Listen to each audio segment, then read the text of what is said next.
তোমরাও কি বাড়িতে বানিয়ে এরকম মুচমুচে সিঙ্গারা খেতে চাও? তাহলে আজকের ভিডিওটা তোমাদের জন্য। সেই সিঙ্গারাগুলো কতটা মুচমুচে হয়েছে সেটা তো তোমরা দেখেই নিলে। তো তোমরা যদি এরকম ছোট ছোট সিঙ্গারা বানিয়ে খেতে চাও তাহলে এই ভিডিওটা তোমাদের জন্য।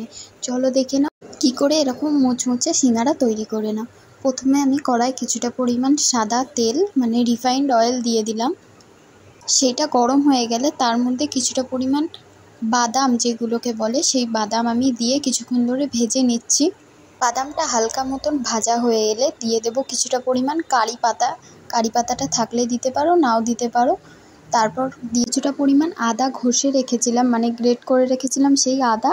আর চাইলে তোমরা লঙ্কাটা দিতেও পারো, নাও দিতে পারো। আমি 2 থেকে 3টে লঙ্কা কুচি করে দিয়ে দিয়েছি।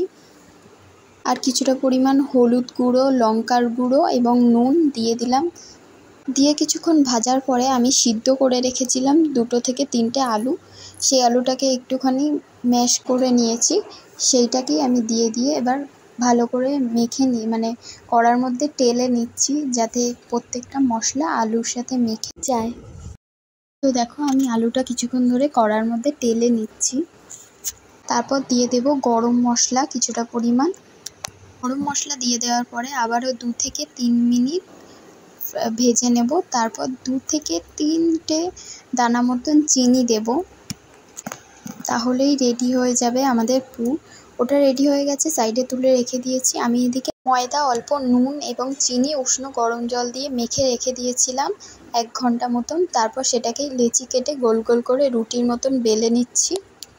এরম দেখো একটা বড় গোল মতন মানে রুটির মতন বেলে নিয়ে তারপরেই দেখবে এবার সিঙ্গারার প্রসেসটা কিভাবে আমি তৈরি করি।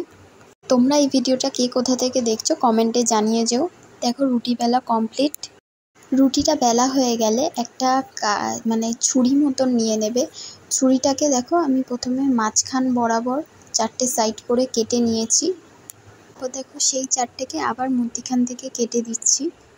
আমি যেইভাবে কেটে নিয়েছি সেইভাবে। আমারটা খুব একটা সমান হয়নি, যাই হোক তোমরা একটু মাপটা বুঝে করে নেবে।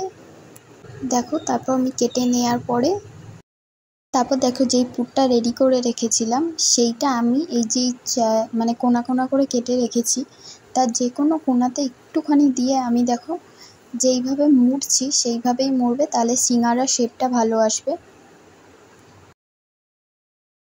আর সাইডে একটুখানি জল নিয়ে নেবে যাতে জল দিয়ে এগুলো ভালো করে আটকিয়ে যায়।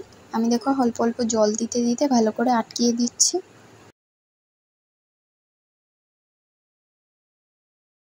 জল দিয়ে আটকালে তাহলে সিঙ্গারাটা খুলে যাওয়ার কোনো চান্স থাকবে না।